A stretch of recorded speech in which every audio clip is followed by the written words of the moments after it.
ইসলামের একটা বিধান, ইসলামের একটা রুকন হইল, কোনো ব্যক্তি নেশাব পরিমাণ মালের মালিক হইলে ওই লোকটা জাকাত দিতে হবে। যদি ওই লোকটা মুসলমানের ঘরে জন্ম নেওয়ার পরেও জাকাত একটা ইসলামের বিধান, জাকাতকে যদি ভাই অস্বীকার করে, তাহলে ওই লোকটা মুসলমান থাকে না, ওই লোকটার মধ্যে আর হিন্দুর মধ্যে কোনো পার্থক্য থাকে না। এই জন্য ভাই কিতাবের মধ্যে লেখছে যে জাকাত যদি কোনো ব্যক্তি আদায় করে, জাকাত যদি কোনো ব্যক্তি প্রদান করে, তাহলে আল্লাহ পাক রব্বুল আলামিন তার ধন সম্পদ বাড়ায় দেয়। জাকাত আদায় করলে আল্লাহ পাক রব্বুল আলামিন তার এই সম্পদের জিম্মাদার আল্লাহ পাক রব্বুল আলামিন নিজে নিয়ে নি। এই জন্য দেখবেন যে ভাই সমাজে লক্ষ লক্ষ টাকার মালিক, কোটি কোটি টাকার মালিক, কিন্তু সঠিকভাবে জাকাত আদায় করে না। জাকাত সঠিকভাবে আদায় না করার কারণে কি মার্কেটগুলিতে কি লাগে, আগুন লাগে, কি হয়ে রে, সম্পদ নষ্ট হয়ে রে, এমনিতে উনার কি করে টাকাগুলি নষ্ট হয়ে যায়। কেন ভাই? এই যে আপনি সঠিকভাবে জাকাত আদায় করলেন না, আপনি মনে করছেন আমি যদি জাকাত দিয়ে দেই, লাখে যদি 2,500 টাকা জাকাত দেই, তাহলে আমার সম্পদ কমে যাইবে। এই সম্পদ কমে যাইব লাখে, আপনার 2,500 টাকা যে জাকাত দিলেন না, এই মনে করে যে ভাই জাকাতটা পয়সাগুলি আপনার কাছে রাইখা দিলেন। আল্লাহ বলে তোর সম্পদ যে কিভাবে আদায় করা লাগে এটা আমি আল্লাহ জানা আছে। যদি ভাই আপনি জাকাত আদায় না করেন, তাহলে আপনার সম্পদ হয়তো পানিতে ডুবে নষ্ট হইব, না হয় এমনিতে নষ্ট হয়ে যাবে, না হয় আল্লাহ আপনার এমন এক অসুখ দিব যে অসুখের কারণে আপনি হসপিটালের বেডে লক্ষ লক্ষ টাকা ডাক্তারের দিতে আপনার দ্বিধাবোধ হয় না। কিন্তু আল্লাহ বলে বান্দা শতকরা 2.5 টাকা জাকাত দিবে, কি জাকাত দেওয়ার ক্ষেত্রে কৃপণতাগিরি করো। এই জন্য কিতাব বলা লেখছে কিতাবের মধ্যে যে জাকাতের শাব্দিক অর্থ হইল ভাই বৃদ্ধি পাওয়া। মানে জাকাত যদি আপনি আদায় করেন, তাহলে আল্লাহ আপনার সম্পদটা কি করব, বৃদ্ধি করে দিব। আল্লাহ আপনার সম্পদকে বিভিন্ন মুসিবত থেকে, বিভিন্ন আপদ বিপদ থেকে আল্লাহ হেফাজত করবে। আর যদি আপনি জাকাত না দেন, তাহলে আল্লাহ পাক রব্বুল আলামিন আপনার সম্পদের মধ্যে বরকত রাখতো না। আপনি কামাইবেন 50,000, কিন্তু ভালো একটা গেঞ্জি পরার কি থাকতো না, আপনার সমর্থ থাকতো না। আপনি কামাইবেন প্রতি বছর মাসে 1,00,000 টাকা, কিন্তু 3 বেলা ভালো একটা খাইবেন, আপনার কি হইতো না, আপনার আত্মা দিবে না। কারণ কি ভাই?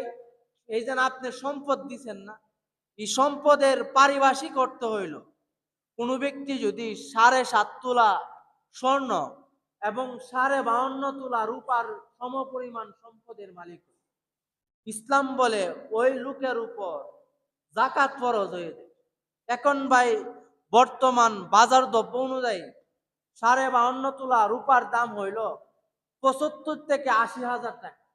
অর্থাৎ আপনি যদি প্রতি বছরে আপনার ফ্যামিলির খরচাপাতি দিয়া, আপনার ছেলের পড়াশোনার খরচাপাতি দিয়া, আপনার ব্যাংকে লোন আছে, এই লোনগুলি যুগ বিয়োগ কইরা, আপনার ঘরে কাজের লোক আছে, এই কাজের লোকের পয়সা পাতি দিয়া, আপনার যদি 75 থেকে 80,000 টাকা আপনার ঋণ রেনা ফেনা বাদ দিয়া যুগ বিয়োগ কইরা যদি আপনার কাছে এমন 75 থেকে 80,000 টাকা থাকে এক বছর ঘুরায়া, তাহলে ইসলাম বলে ওই লোকে শতকরা 2.5 টাকা জাকাত দেওয়া লাগবে। কত টাকা জাকাত দেওয়া লাগবে হুমায়ুন ভাই?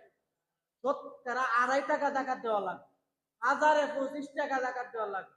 আর 1,00,000-তে আপনার কি দেওয়া লাগবে? 2,500 দেওয়া লাগবে। আর 100 লাখে অর্থাৎ 1 কোটি টাকা কারো থাকলে আপনার 2.5 লক্ষ টাকা জাকাত দেওয়া লাগবে। আপনার ব্যাংকে ডিপিএস আছে, ধরেন ভাই বর্তমান আধুনিক যুগ তো, আপনি কেউ কিন্তু টাকা বাসা বাড়িতে রাখেন, হয়তো ইসলামীতে রাখবো, নাহলে ডাচ বাংলাতে রাখবো, নাহলে সোনালী ব্যাংকে রাখবো, নাহলে রূপালী ব্যাংকে রাখবো, নাহলে কৃষি ব্যাংকে রাখবো, নাহলে জনতা ব্যাংকে রাখবো। মানে বাংলাদেশে যত ব্যাংক আছে, সমস্ত ব্যাংকের মধ্যে যার কাছে যে ব্যাংক পছন্দ হয়, দেখবেন সমস্ত টাকা পয়সা ওই ব্যাংকের মধ্যে রাখে। এখন ইসলাম বলে যে ভাই ব্যাংকে যে আমরা টাকা রাখি, ধরেন আপনি ব্যাংকে 10 লাখ টাকা রাখছেন, আপনার ব্যাংকে যে টাকাটা রাখছে আপনি চিন্তা করলেন আমার ঘরে যদি 10 লাখ টাকা থাকে আর যদি কেউ জানতে পারে তাহলে আমার ঘরে টাকাটা নিরাপদ না। নিরাপদ ভাই? নিরাপদ না। 10 জনে আইসা রাত্রে আপনারা চুরি দেখায় টাকা নিয়ে দেবে। কিন্তু ইসলাম কইতেছে ভাই আপনি যদি ব্যাংকে টাকা রাখতে চান সমস্যা নাই, কিন্তু যে ব্যাংকে যে টাকা রাখবেন 10 লাখ যে রাখতেছেন, এই 10 লাখ টাকা তো ডাচ বাংলা ব্যাংক ম্যানেজার আপনি 10 লাখ টাকা দিয়া বিভিন্ন জায়গায় উনি বিজনেস করতেছে, ব্যবসা করতেছে, আপনার টাকা দিয়ে কি করতেছে, টাকা আপনি ইনভেস্ট করতেছে। কিন্তু ইসলাম বলে আপনি যে ব্যাংকে 10 লাখ টাকা যে রাখছেন, বছর ঘুরায় কিন্তু আপনার 11 প্রতি লাখে আপনার 11 থেকে 12 হাজার ইন্টারেস্ট আসে, অর্থাৎ সুদ আসে। ইসলাম বলে এই সুদের টাকাটা তুমি গরিবদের মধ্যে সবের নিয়ত ছাড়া দান করো লাগবে। কি নিয়ত ছাড়া ভাই? সবের নিয়ত ছাড়া আপনি কি করা লাগবে, গরিবদের মধ্যে দান করে রাখা লাগবে। কারণ এখন আপনি অপরাগত, যে আপনি বাড়িতে পয়সা পাতি রাখলে ডাকাতের সম্ভাবনা আছে। ইসলাম বলে তুমি ব্যাংকে টাকা রাখো, কিন্তু যদি যে ইন্টারেস্টটা আসবে এই ইন্টারেস্টটা সবের নিয়তের ছাড়া আপনি কি করা লাগবে, মানুষের মধ্যে গরিবদের মধ্যে বিতরণ করে দেওয়া লাগবে। কারণ আপনি ব্যাংকের টাকা যদি আপনি সুদের পয়সা খায় যদি আপনি নামাজ পড়েন, আল্লাহ কত একটা সেজদা কবুল করতেন নাউজুবিল্লাহ কইতেন না? সাহাবায়ে কেরামরা নামাজ পড়লে সেজদা দেওয়ার সঙ্গে সঙ্গে কবুল হয়ে যেত। আর আমি আপনি ভাই নামাজ আদায় করি কিন্তু আমার আপনার নামাজটা কবুল হয় না কেন? কারণ আপনি তো সবকিছু সুদ 10 লাখ টাকা ব্যাংকে রেখে দিচ্ছেন, মাসে আপনার 10,000 টাকা আসতেছে। আপনি কইতেছেন যে ভাই আমি খুব সুন্দর হয়ে চলতেছি, কিতাবওয়ালা কিতাবের মধ্যে লেখছে সুদ খাওয়ার সর্বনিম্ন গুনাহ হইল নিজের মায়ের সাথে জিনা করলে যে পরিমাণ গুনাহ, সুদ খাওয়ার সর্বনিম্ন গুনাহ হইল এই গুনাহ। নাউজুবিল্লাহ কইতেন না? এই জন্য ভাই সুদ খায়া ইবাদত করলে আল্লাহর নিকট ইবাদত কবুল হইতো না। সুদ খায়া যদি আপনি আল্লাহরে ডাক দেন তাহলে আপনার দোয়াটা কবুল হইতো না। এই জন্য ভাই কিতাবওয়ালা কিতাবের মধ্যে লেখছে ব্যাংকে যদি আপনার ডিপিএস থাকে, ধরেন আপনি একটা ব্যাংকে ডিপিএস করলেন 5,000 টাকা, তাইলে আপনি যে প্রতি মাসে যে ব্যাংকের ডিপিএস 5,000 টাকা ঢুকতেছে, তাইলে আপনি কত তারিখ থেকে ব্যাংকের ডিপিএস করছেন, এই তারিখ অনুযায়ী আপনার ব্যাংকের ডিপিএস কত টাকা আছে। আপনার ব্যাংকের ডিপিএস যদি এত টাকা আসে, তো ইসলাম বলে শতকরা 2.5 টাকা জাকাত দেওয়া লাগবে। কত জাকাত দেওয়া লাগবে ভাই? 2.5 টাকা হিসাব করে জাকাত দেওয়া লাগবে। আপনার ব্যাংকে 10 লাখ টাকা আছে, আপনার 10 লাখে যত টাকা আসে অত টাকা আপনার কি দেওয়া লাগবে, জাকাত দেওয়া লাগবে। অর্থাৎ আপনি প্রশ্ন করতে পারেন যে ও তো টাকা তো আমার হাতে নাই। আধুনিক যুগে ভাই টাকা কারো হাতে থাকে না, টাকা হয়তো কারো কাছে থাকে, নালে ব্যাংকে থাকে, নালে কোনো একটা ব্যবসা বাণিজ্যের মধ্যে থাকে। আপনার দোকানে যত ব্যবসার পণ্য আছে, আপনি যেগুলি দিয়া বিজনেস করতেছেন, আজকে রেট অনুযায়ী আপনার দোকানে যে পরিমাণ সম্পদ আছে, আপনার দোকানে যে যত টাকার সম্পদ আছে এত টাকা আপনি নির্ধারণ কইরা আপনি গরিবদেরকে কি দেওয়া লাগবে ভাই, জাকাত দেওয়া লাগবে। এখন প্রশ্ন আছে ভাই জাকাত কারে দেন? নিজের বাবারে যদি জাকাত দেন জাকাত আদায় হইতো না, নিজের নানারে জাকাত দিলে জাকাত আদায় হইতো না, নিজের দাদিরে জাকাত দিলে জাকাত আদায় হইতো না। জাকাত দেন কারে? আমি জাকাত দেওয়া উত্তম হইল ভাই আমরা বুঝি না যে জাকাত কারে দেন। জাকাত দিবেন আপনার আত্মীয়দের মধ্যে যারা বেশি দরিদ্র, চলতে পারে না, ইসলাম কো তারে আগে জাকাত দেয়, ওই লোকটা জাকাত পাওয়ার উপযুক্ত। হ্যাঁ, আপনার ভাই একটা চলতে পারে না, খুব কষ্টতে আছে, আপনার বাইরে যদি আপনি জাকাত দেন তাহলে আপনার জন্য উত্তম হবে, বেশি সওয়াবের অধিকারী হবে। আপনার একটা বোন বা একটা বাগ্নি চলতে পারতেছে না, অসহায় মানুষ, আপনি লক্ষ লক্ষ টাকার মালিক, আপনি আত্মীয় স্বজনদের মধ্যে যারা যারা হতদরিদ্র তাদেরকে কুইজা কুইজা বাইর করে ইসলাম তাদেরকে জাকাত। যখন আপনি আত্মীয় স্বজনদেরকে জাকাত দিবেন তখন এই কথা বলার প্রয়োজন নাই যে ভাই আমি তোমার জাকাতের পয়সা দিতেছি, কি দিতেছি ভাই। যদি আপনি এই কথা বললে দেন যে জাকাতের পয়সা দিতেছি, তাহলে আপনার আত্মীয় কষ্ট পাইতে পারে যে ও তো আমারে নিজের টাকা দিতেছে না, এটি তো অন্য জায়গাতে দিল, অন্য জায়গাতে না দিয়ে আমারে দিতেছে। আপনি টাকা জাকাতের পয়সা আত্মীয়র মধ্যে দেওয়ার ক্ষেত্রে আপনি বলবেন যে ভাই আমি তোরা এইটি দিতেছি, ফুলামান দিলে একটু মার্কেট টার্কেট করিস, কেনাকাটা করি, এই টাকাটি তোর আমি দান করলাম এমনি। আর আপনি মনে মনে নিয়ত করলে কি হয়ে যাবে, জাকাত আদায় হয়ে যাবে। এই জন্য ভাই আমরা জাকাত দেওয়ার ক্ষেত্রে নিজের যে সমস্ত আত্মীয়রা আছে ওই সমস্ত আত্মীয়দেরকে জাকাত দিব।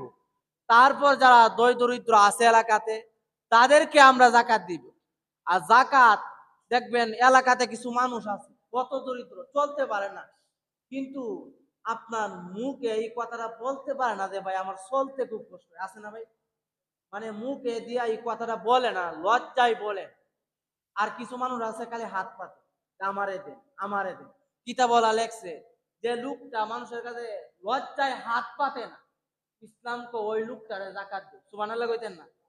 এই জন্য ভাই যখন আমরা জাকাত দিব, জাকাত দেওয়ার ক্ষেত্রে এলাকাতে যে সমস্ত মানুষ হত দরিদ্র, নুন আনতে পান্তা পোড়ায়, জাকাত খাওয়ার উপযুক্ত, তারে আমি জাকাত দেব। আর কিতাবের মধ্যে আসছে আপনার জাকাতটা রমজান মাসে দেওয়া উত্তম। কারণ কোন ব্যক্তি যদি রমজানে 1,000 টাকা দান করে, রমজান ছাড়া 70,000 টাকা দান করলে যে পরিমাণ সওয়াব, রমজানে 1,000 টাকা দান করলে সেই পরিমাণ সওয়াব আমলনামায় লিখে দিয়েছে, সুবহানাল্লাহ। এই জন্য অধিকাংশ মানুষ ভাই রমজানের মধ্যে জাকাত দেয়। এই জন্য আমার আপনার প্রয়োজন হইল মালের নেশাব অনুযায়ী, আমি যদি নেশাব পরিমাণের মালের মালিক হয়ে থাকি তাইলে আমার জাকাত দেওয়া লাগবে। আর আপনি যদি কারুন মার্কা মুসলমান হন, কারুনের কোটি কোটি টাকার মালিক, মানে ওই পরিমাণ সম্পদের মালিক যে তার 100 উট শুধু কালি আপনার তার এই যে বাইতুল মালের গুদামের চাবি বহন করার জন্য 100 উট লাগে, সুবহানাল্লাহ বলতেন না? মানে ও এই পরিমাণ সম্পদের মালিক। কিন্তু মুসা আলাইহিস সালাম কইতেছে সম্পদের যাকাত দেও, তখন কইতেছে যে আমি যদি কিছু লুঙ্গি শাড়ি দিয়ে দিই তাহলে হইতো না? আল্লাহ বলতেছেন যে তোমার যে পরিমাণ যাকাত আছে এই পরিমাণ যাকাত তোমার দেওয়া লাগবে। যদি তুমি নেশাব পরিমাণ মালের মালিক হওয়ার পরও যাকাত যদি পুঙ্খানু ভাবে আদায় না করো, তে হাসরের ময়দানে তোমারই সম্পদের সমস্ত টাকাগুলি আল্লাহ পাক রব্বুল আলামিন সাপ বানায়া দিবেন এবং এই সাপগুলি আপনার চোয়ালের মধ্যে আপনার সবল করবে, নাউজুবিল্লাহ কইতেন না? আর কইব যে আমি তোর ওই সম্পদ, যে সম্পদ থেকে তুই জাকাত দিতে অস্বীকার করছিল। এই জন্য ভাই আমরা যারা নেশাব পরিমাণ মালের মালিক আছি, 70 থেকে 80,000 টাকা যাদের কাছে বছর গুইরা থাকে, হ্যাঁ, ব্যাংকে হোক বা যে কোনো জায়গাতে হোক, আপনাকে জাকাত দিতে হবে। আপনি যদি জাকাত না দেন তাহলে ইসলামের একটা ফরজ বিধানকে আপনি কি করলেন, অস্বীকার করলেন। যদি জাকাত আদায় না করেন তাহলে হাসরের ময়দানে আল্লাহর নিকট প্রত্যেকটা পয়সার হিসাব দিতে হবে। আল্লাহকে সম্পদ দিলাম আমি, বৃষ্টির পানি দিলাম আমি, জমিন রে উর্বর করে দিলাম আমি আল্লাহ তোরে সম্পদ দিলাম, আর এই তোর সম্পদ থেকে তুই জাকাত দিতে অস্বীকার করস। এই জন্য আল্লাহ যারা জাকাত দেয় না তাদেরকে আল্লাহ কঠিন বিচার করবে। আল্লাহর নবী মুসা আলাইহিস সালাম তিনি তাওরাত কিতাব পাঠদান করার প্রয়োজন, আল্লাহর কাছে বলেন, আল্লাহ আমার তো মওলারে একটা তাওরাত কিতাব দিলেন। মুসারে কি কিতাব দিতে ভাই? আর একটু জুড়ে বলেন, কি কিতাবটা দিছে? আল্লাহর নবী মুসা আলাইহিস সালাম আল্লাহকে বলেন, আল্লাহ আমারে তো মাওলা একটা তাওরাত কিতাব দিলেন, হে আল্লাহ আমার কিতাবটা মাওলা বান্ডেনের প্রয়োজন রে মাওলা, সারা দেশের রে মাওলা বান্ডিন কইরা সারা দেশের রাষ্ট্রের মধ্যে মালিক প্রচার করার প্রয়োজন। কিন্তু আল্লাহ গো আমার কাছে এই পরিমাণ অর্থ নাই, আমি আপনার এই তাওরাত কিতাব বান্ডিন কইরা সারা দেশের মধ্যে লা ইলাহা ইল্লাল্লাহ মুসা কালিমুল্লাহ এই দাওয়াত প্রচার করব আল্লাহ। আল্লাহ বলে, মুসা রে সমস্যা নাই, চিন্তার কোনো কারণ নাই, পেরেশানির কোনো কারণ নাই, আমি আল্লাহ তোকে অর্থের ব্যবস্থা করে দিতেছি। আল্লাহ পাক রব্বুল আলামিন জিব্রাইলকে বললেন, হে জিব্রাইল, আমার বন্ধু ইল্লাল্লাহর দাওয়াত দেয়, মানুষকে জাহান্নাম থেকে মুক্ত হওয়ার দাওয়াত দেয়, জান্নাতে ঢোকার জন্য দাওয়াত দিতেছেন। কিন্তু আমার বন্ধু তাওরাত কিতাব বান্ডেনের প্রয়োজন হয়, সারা দেশে তাওরাত কিতাব প্রচার করতে চায়, কিন্তু আমার বন্ধুর কাছে পয়সা নাই। আল্লাহ পাক রব্বুল আলামিন জিব্রাইলকে বললেন, হে জিব্রাইল, জান্নাত থেকে একটা পরশ পাথর নিয়ে যা। আল্লাহ পাক রব্বুল আলামিনকে জিব্রাইল জিজ্ঞাসা করে, মালিক, এই জান্নাত থেকে পরশ পাথর নিয়ে আল্লাহ নবী মুসা কে দিলে, মাওলারে এই পরশ পাথর দিয়া কি হবে?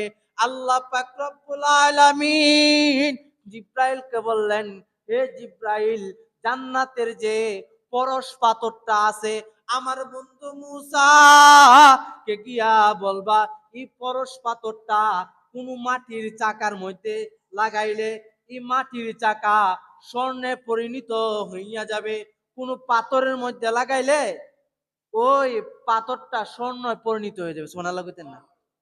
এই পাথরটা যদি ভাই আপনাদেরকে দিয়ে দিত, কি অবস্থাটা হইলো? কি অবস্থা রইলো যদি এই পরশ পাথরটা আপনাদের দিত? মানে এই পরশে, এটা এমন একটা পাথর, যে পাথরটা আপনার কোন চাকা মাটির মধ্যে লাগাইলে সঙ্গে সঙ্গে চাকা মাটি শূন্য হয়ে যেত। সুবহানাল্লাহ কইতেন না? কোন পাথরের সাথে লাগাইলে এই পাথরটা স্বর্ণের টুকরো হয়ে যাইত। সুবহানাল্লাহ কইতেন না? এই পাথরটা যদি ভাই আপনারা দিয়ে দিত, কি অবস্থাটা হইল? দিনে দিনে কোটি টাকার মালিক হয়ে গেলেন না?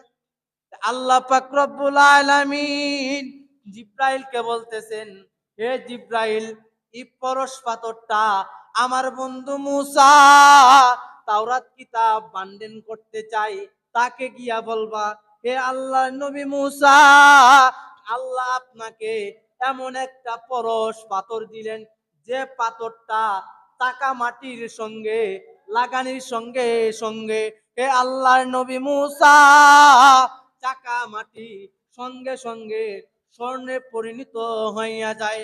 আল্লাহ পাক রব্বুল আলামিন তার আদেশে জিব্রাইল আলাইহিস সালাম জান্নাত থেকে পরশ পাথর আইনা আল্লাহর নবী মুসা কে দিলেন।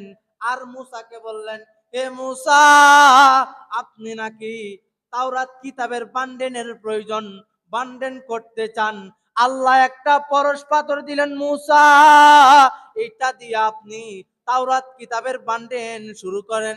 আল্লাহর নবী মুসা বলেন, হে জিব্রাইল ভাই আমার, বান্ডেন করতে চাইলে তো টাকা পয়সার প্রয়োজন, কি পরশ পাথর দিয়া কি করব?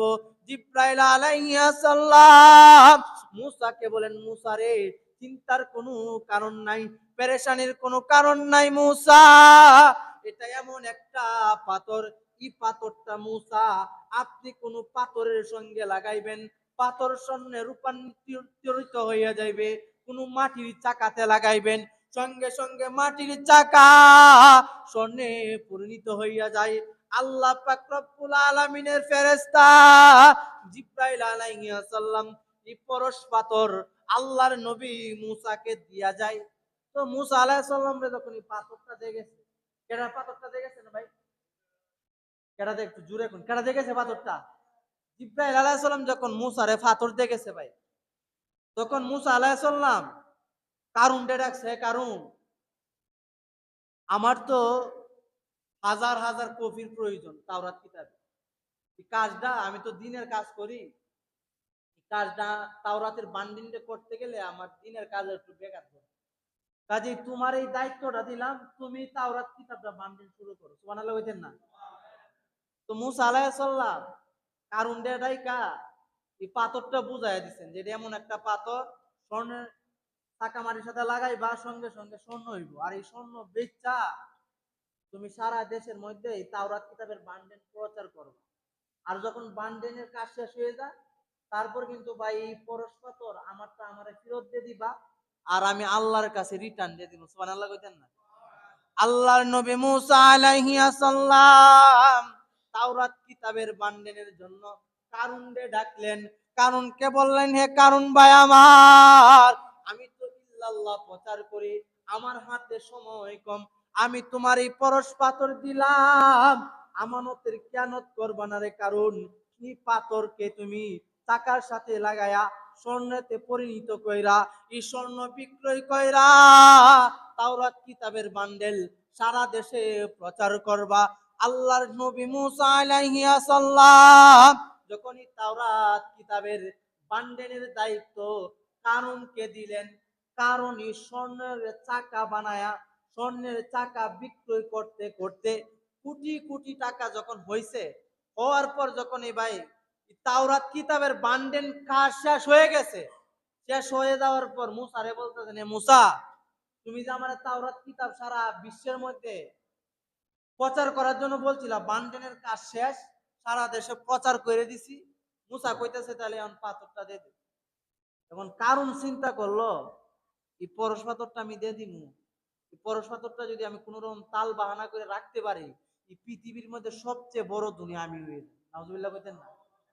তো মুসা আলাইহিস সালাম বললেন, কারণ রে তাওরাত কিতাবের বান্ডিলের কাজ শেষ, কাজে হে কারণ ভাই আমার, আমি যে পরশ পাথরটা তোমাকে দিছিলাম, এই আমার পরশ পাথরটা আমাকে আবার রিটার্ন ফিরাইয়া দেন। কারণ বলতেছে, এ আল্লাহর নবী মুসা, আমাকে আপনি যে পরশ পাথরটা দিছিলেন, এই পরশ পাথরটা আমি হারায় ফেলেছি। নাউজুবিল্লাহ কইতেন না? হারাইছে না হের কাছে? কার কাছে পাথরটা? আর হুজুরন পাথরটা কার কাছে? কারুনের কাছে পাথরটা। আল্লাহর নবী মুসা আলাইহিস সালাম আল্লাহর কাছে বলে, মালিক রে, তুমি যে পরশ পাথর পাঠাইছিলা, পরশ পাথর লাগানির সঙ্গে সঙ্গে স্বর্ণে পরিণত হইয়া যায়, এই দায়িত্বটা রে মওলা কারুনকে দিছিলাম রে মওলা। কারণ তো মওলা পাথর দিতে অস্বীকার করে, তাল বাহানা করে, পাথর নাকি হারিয়ে ফেলেছে। আল্লাহ মুসাকে সান্ত্বনা দেয়, হে মুসা, চিন্তার কোনো কারণ নাই, পেরেশানির কোনো কারণ নাই, দিহি পাথরটা দেশে কি পরিমাণ সম্পদের মালিক হইতে পারে। সুবহানাল্লাহ। তো আল্লাহর নবী মুসা আলাইহিস সালাম কে যখন আল্লাহ বলেন, যা এই পাথরটা যেহেতু সে গোপনে রাখতে চাই, আমিও আল্লাহ দেখতে চাই কারণ কি পরিমাণ সম্পদের মালিক হয়। কারণ প্রতিদিন সারা দিন এই পরশ পাথর মাটির চাকার সাথে লাগায়া স্বর্ণতে পরিণত করে, সারা বিশ্বের মধ্যে কারণ স্বর্ণের ব্যবসা কইরা কোটি কোটি টাকার মালিক হয়ে যায়। কিতাবলা কিতাবের মধ্যে লেখছে, কারণ এই পরিমাণ স্বর্ণের মালিক হইছে, এই পরিমাণ অর্থের মালিক হইয়া যায় যে তার গুদামের চাবি বহন করার জন্য 100 উট লাগবে। কয়শো ভাই? 100 উট যদি খালি গুদামের চাবি বহন করার জন্য থাকে, তাহলে তার কি পরিমাণ সম্পদের মালিক, মানে হিসাব ছাড়া। কি ছাড়া ভাই? তারপর যখন সে কোটি কোটি টাকার মালিক হয়ে যায়, ওই দিক দিয়ে আল্লাহ বলেন, হে মুসা, কারণ তো কোটি কোটি টাকার মালিক হইয়া গিয়াছে, কাজে কারণকে গিয়া বলো সে যেন বনি ইসরাইলের হত দরিদ্রদেরকে যাকাত দেয়। কি দেয় ভাই? কারণের মুসা আলাইহিস সালামের জমানায় যাকাতের পরিমাণ ছিল 1/3। কয় তৃতীয়াংশ ভাই? মানে ওই জমানার উম্মতের সিস্টেম হইলো, আপনি যদি 3 লাখ টাকার মালিক হন, তাহলে আপনার 1 লক্ষ টাকা দিয়ে দিতে হবে, অর্থাৎ মানে 1/3। 3 ভাগের 1 ভাগ জাকাত দেওয়া লাগবে, তাদের উম্মতের কি নিয়ম ছিল।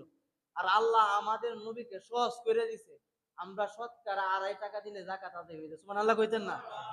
তবু আমরা শতকরায় 2.5 টাকা জাকাত দিতেছি। নাউজুবিল্লাহ কইতেন না? আল্লাহর নবী মুসা আলাইহিস সালাম কে আল্লাহ যখন বললেন, হে মুসা, তুমি কারুনকে গিয়া বলো সে যেন তার সম্পদ থেকে যাকাত প্রদান করে। আল্লাহর নবী মুসা কারুনকে বললেন, হে কারুন ভাই আমার, আল্লাহ তো আপনাকে কোটি কোটি টাকার সম্পদ দিয়েছেন ভাই আমার, কাজে তোমার সম্পদ থেকে তুমি যাকাত আদায় করো। কারণ দাঁড়ায় বলেন, হে আল্লাহর নবী মুসা, আল্লাহ আমারে কিভাবে সম্পদ সম্পদ দিছে, আমি তো আমার বুদ্ধি দিয়া, আমি তো মুসা রে আমার বিবেক দিয়া, আমি আমার ব্রেন দিয়া কোটি টাকার সম্পত্তি কামাইছি। নাউজুবিল্লাহ কইতেন না? এর ব্রেন দিয়ে কামাইছেন, কেমনে কামাইছে সম্পদে? কি পাথর দিয়ে কামাইছে? মুসা আলাইহিস সালাম কইতেছে, আপনি যে কেমনে সম্পদ কামাইছেন এটা আমি জানি আর আল্লাহ জানি, জনগণ না জানতে পারে। কাজে তাল বাহানা করবেন না, আপনি আপনার সম্পদ থেকে যাকাত আদায় করেন। যখন মুসা আলাইহিস সালাম যাকাতের লাগেন বারবার পিড়াপিড়ি করতেছে, বারবার বলতেছে, হে নমরুদ, হে কারুন, তুমি যাকাত দেও 1/3, তোমার এলাকার হত দরিদ্র যারা আছে তাদেরকে যাকাত দেও। বারবার যখন যাকাতের বয়ান করতেছে, তখন কারুন চিন্তা করলো মুসারে কিভাবে টেগেল দেওয়া যায়। মুসা খালি বারবার আমার কাছে ফুসলায়া যাকাতের পয়সা নিয়ে মানুষকে দিতে চায়, তারে কিভাবে কি করা যায়। তখন একটা মহিলাকে কারুন বারাটিয়া হিসাবে আইনা ওই মহিলাকে বলে, হে মহিলা, আমারে আল্লাহর নবী মুসা খুব প্রেসার দিতেছে, আমি যেন 1/3 সম্পদ আল্লাহ রাস্তায় যাকাত দেই, কারণ এই কারণে আমি কি করব। তখন এই কারণ কি করলেন, একটা মহিলাকে বারাটিয়া হিসাবে আনলেন, আইনা ওই মহিলাকে বলেন, এ মহিলা, আমি তোমাকে 10,000 দিনার দিব, আগামী কালকে ঈদের ময়দানে তুমি দাঁড়ায়া বলবা আল্লাহর নবী মুসা আমার সাথে জিনা করছে। নাউজুবিল্লাহ কইতেন না? যখনই মিথ্যা অপবাদ দেওয়ার জন্য একটা মহিলাকে ভাড়া করে নেওয়া হয়, মহিলাও রাজি হইয়া যায়, 10,000 দিরহাম ওই মহিলা নিয়া চলে যায়। আগামী কালকে ঈদের দিন আল্লাহর নবী মুসা যখন ভাষণ দিতেছে, ওই মহিলা হাজারো মানুষের সামনে দাঁড়ায় বলতেছেন, হে আল্লাহর নবী মুসা, কোন ব্যক্তি যদি জিনা করে তার কি অপরাধ হওয়ার দরকার? আল্লাহর নবী মুসা বলেন, তাকে গলা পর্যন্ত পাথর মেরে হত্যা করার প্রয়োজন। তখন ওই মহিলা বলেন, হে মুসল্লিয়ানে কেরাম, আল্লাহর নবী মুসা যে ইল্লাল্লাহর দাওয়াত দেয়, ওই মুসা নবী আমার সাথে অন্যায় কাজ করছে, আমার সাথে জিনা করছে। তখন আল্লাহর নবী মুসা আলাইহিস সালামের চোখ দিয়া তাৎক্ষণিকভাবে পানি চলে আসলো। নাউজুবিল্লাহ কইতেন না? কি আর অপবাদ দিছে মুসারে? জিনার অপবাদ দিছে। কি কারণে দিছে? এই যে যাকাতের কথা বলে, মানে যাকাতের মুসারে যদি মানুষের নিকট কালারিং করতে পারে, তাহলে তো মুসা আর যাকাতের কথা বলতো না। তো আল্লাহ পাক রব্বুল আলামিনের নিকট মুসা হাত উঠায় বলে, রে মওলা, এত বড় অপরাধ রে মওলা, এত বড় অপবাদ মওলা সহ্য করতে পারি না আল্লাহ, সবকিছু মানা যায় রে আল্লাহ, এমন অপবাদ রে মওলা সহ্য করতে পারি না। আল্লাহর নবী মুসা আবার জিজ্ঞাসা করলেন, হে মহিলা, তুমি কি বলছিলা আবার বলো। ওই মহিলা কাঁদতে কাঁদতে বলেন, হে আল্লাহর নবী মুসা, আপনি মানুষের কাছে যাকাতের কথা বলেন, ইল্লাল্লাহর কথা বলেন, এই জন্য কারণ আমাকে 10,000 দিরহাম দিছে। এই যে 10,000 দিরহামের পুটলা, আর বলতে আমি নাকি আপনার বিরুদ্ধে ঈদের মাঠের মধ্যে জিনার অপবাদ দিতাম। এই জন্য হে আল্লাহ নবী মুসা, আমি ঘুষ খাইছি, আর তার কথা শুনে আমি আপনার এই মিথ্যা অপবাদ দিছি, কাজে হে মুসা আপনি আমার মাফ করে দিন। সুবহানাল্লাহ কইতেন না? এখন প্রকাশ হয়েছে নি কেডা চিটিংবাজ প্রকাশ হয়েছে নি?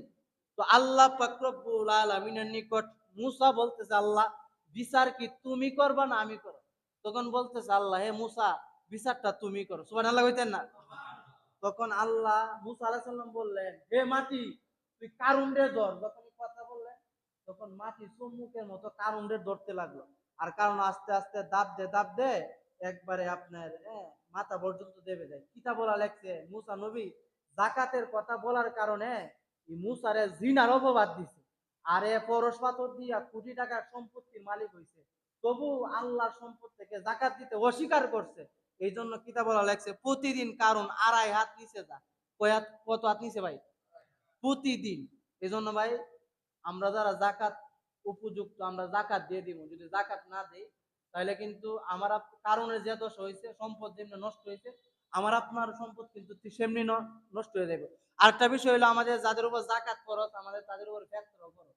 ফেতরা কিসমিস দিয়ে দিতে পারেন, জব দিয়ে দিতে পারেন, পনির দিয়ে দিতে পারেন। হ্যাঁ, অর্থাৎ সর্বনিম্ন হইলো গমের অনুযায়ী ইসলামী ফাউন্ডেশনের নির্ধারণ করছে 110 টাকা। কত ভাই? আপনি 110 টাকা আছে, আপনি 120 দিতে পারেন, 30 দিতে পারেন, বেশি দিলে সমস্যা নাই, এই বিষয়ে আর আলোচনা